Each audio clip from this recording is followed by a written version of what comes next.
Rasulullah sallallahu alaihi wasallam bersabda, "Man qala la ilaha illallah mukhlisa dakhalal jannah." Artinya, barang siapa mengucapkan la ilaha illallah dengan ikhlas, niscaya ia masuk surga.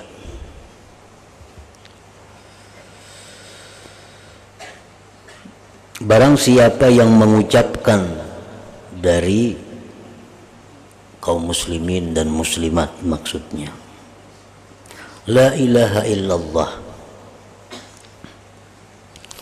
dengan ikhlas mengucapkannya itu, niscaya ia masuk surga. Di dalam hadis ini tidak dijelaskan berapa kali kita mengucap la ilaha illallah. Berhubung kada dijelaskan, maka satu kali pun masuk. Dalam hadis ini pula tidak dijelaskan mengucapkannya itu apakah di akhir hayat atau di pertengahan hayat.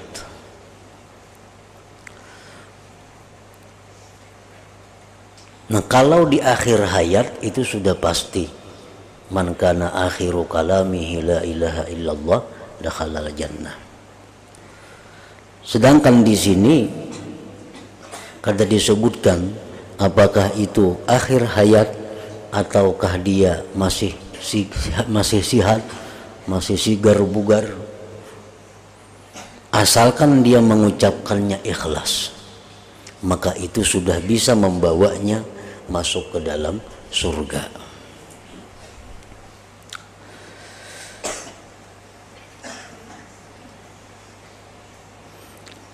Dari dua hadis itu, hadis ini menekankan ikhlas dalam pengucapan la ilaha illallah.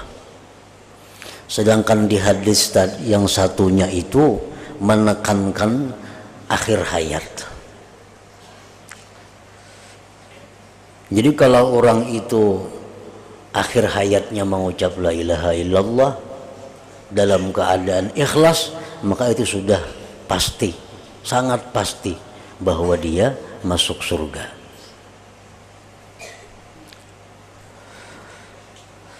Apabila la ilaha illallah ini diucapkan ikhlas, tetapi kada di akhir hayat, sama aja juga masuk surga juga, asalkan la ilaha illallah yang kita ucapkan ini tersimpan dengan baik. Artinya kada terhapus sepanjang umur kita, sepanjang sisa umur kita. Nah, jadi bedanya kalau orang akhir hayat itu la ilaha illallah mati, nah itu sudah nyata tak bawa mati la ilaha illallahnya. Nah, kalau kita di pertengahan hidup ini mengucap la ilaha illallah ikhlas, sama aja sebenarnya masuk surga juga, asalkan kita bisa memeliharanya ini sampai kepada akhir hayat kita. Sebab sebagaimana yang sudah kita diberikan penjelasan oleh para ulama, bahwa amal yang sudah kita laksanakan ini kadang-kadang bisa gugur di tengah jalan, nah, bisa hilang. Oleh karena itu, bila mana amal tadi kita bisa melestarikannya, bisa menjaganya sampai kita mati, maka sekali ucapan la ilaha illallah itu sudah bisa membawa masuk ke dalam surga. Cuma syaratnya, ujar Nabi, mukhlisa. Arti ikhlas adalah bahwa ia mengikhlaskan hatinya untuk Allah, memurnikan. Ikhlas itu murni, memurnikan hatinya untuk Allah. Maka tiada tertinggal dalam hatinya syirik, sekutu bagi selain Allah. Di dalam hatinya kada ada lagi sekutu selain Allah. Maka Allah lah yang dicintai dalam hatinya, yang disembah dalam hatinya, dan yang dimaksud oleh hatinya. Nah, itu pengertian ikhlas. Apabila sudah tidak ada lagi yang dicintai di dalam hati ini selain Allah, kada ada yang disembah selain Allah, kada ada yang dituju selain Allah, timbullah ucapan la ilaha illallah. Nah, maka itu membawa ke dalam surga, dakhalal jannah.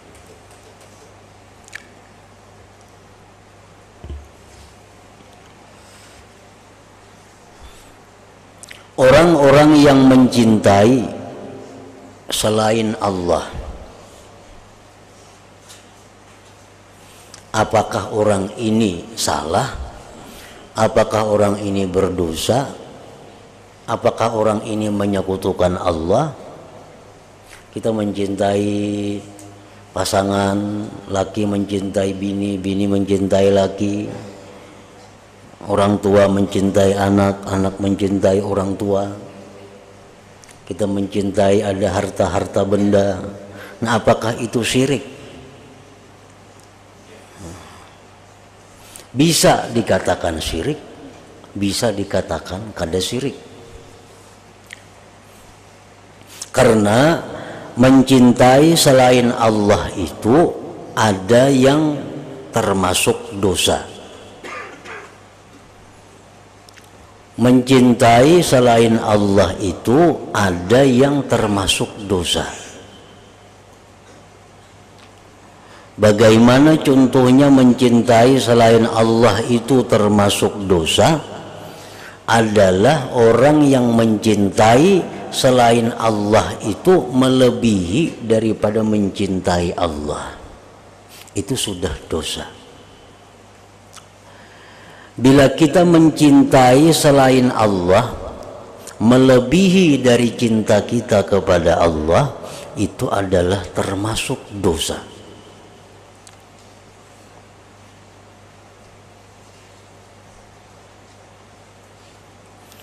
Allah Subhanahu wa ta'ala berfirman, Qul in kana aba'ukum wa abna'ukum wa ikhwanukum wa azwajukum wa ashiratukum wa amwalun iktaraftumuha wa tijaratun takhshawna kasadaha wa masakinu tardawnaha ahabba ilaikum minallah wa rasulih wa jihadin fisabilih fatarabbasu hatta ya'tiyallah bi amrih wallahu la yahdil qaumal fasiqin.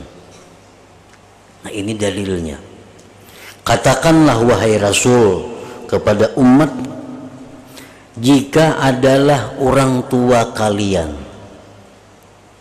anak-anak kalian, saudara-saudara kalian, pasangan-pasangan kalian, keluarga kalian, harta benda kalian, perdagangan kalian, tempat tinggal kalian lebih dicintai daripada Allah dan Rasul dan jihad di jalannya, maka tunggulah sehingga Allah mendatangkan dengan azabnya.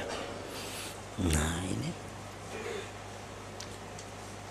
kalau kita mencintai selain Allah melebihi daripada mencintai Allah, ujar Allah, tunggu karena ada azabku,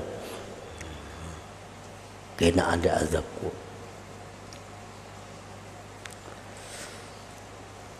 Sebab orang yang mencintai selain Allah melebihi daripada cinta kepada Allah, itu mau berbuat macam-macam demi yang dicintainya, walaupun itu kada disenangi Allah. Jadi akibatnya itu.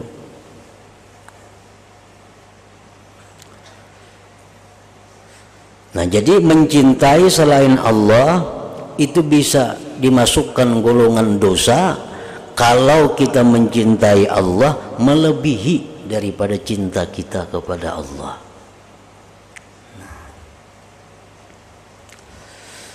Nah, kemudian yang kedua, ada cinta kita kepada selain Allah itu boleh. Boleh. Kita cinta kepada selain Allah.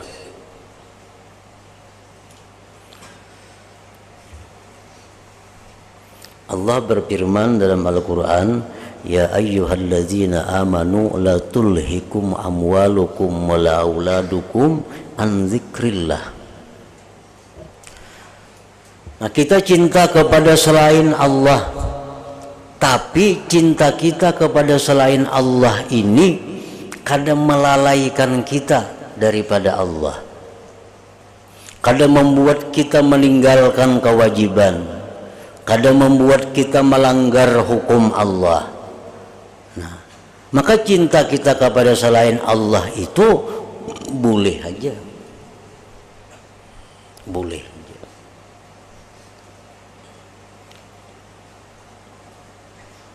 Kita mencintai anak, keluarga, harta, benda, cintai kawan, mencintai siapa.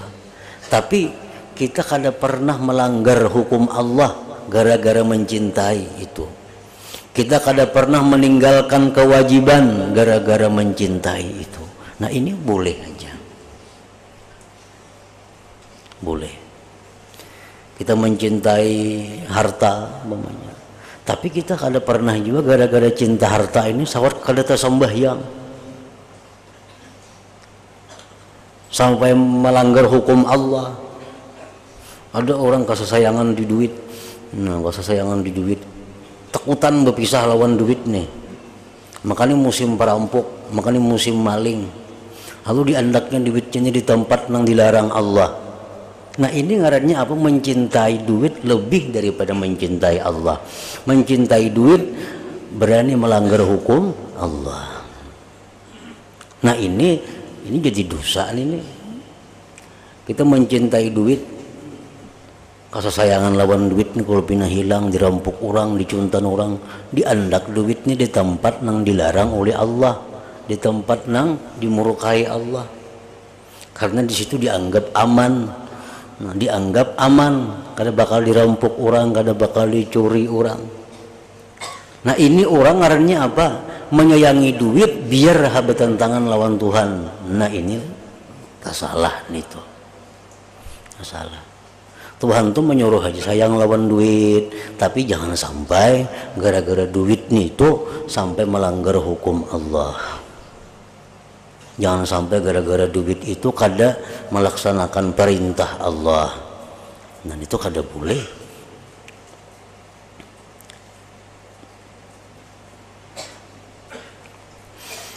Ada juga yang ketiga, cinta kepada Allah, cinta kepada selain Allah berpahala.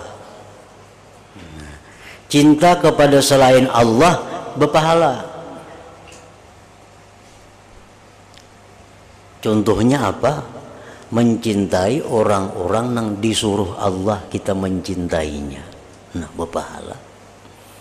Kita disuruh Allah mencintai Nabi, kita cintai Nabi, nah, berpahala kita. Kita mencintai anak istri, disuruh Tuhan itu. Si istri mencintai laki, disuruh Tuhan. Nah, jadi kita cintai mereka itu karena ini suruhan Tuhan. Ini suruhan Tuhan, mencintai orang-orang ini. Kita cintai mereka jadi berpahala. Mencintai selain Allah. Jadi artinya kada mesti salah kita mencintai selain Allah itu. Ada juga nang bujur mencintai selain Allah, mencintai orang-orang yang disuruh Allah kita mencintainya, itu hakikatnya sama hukumnya dengan mencintai Allah juga.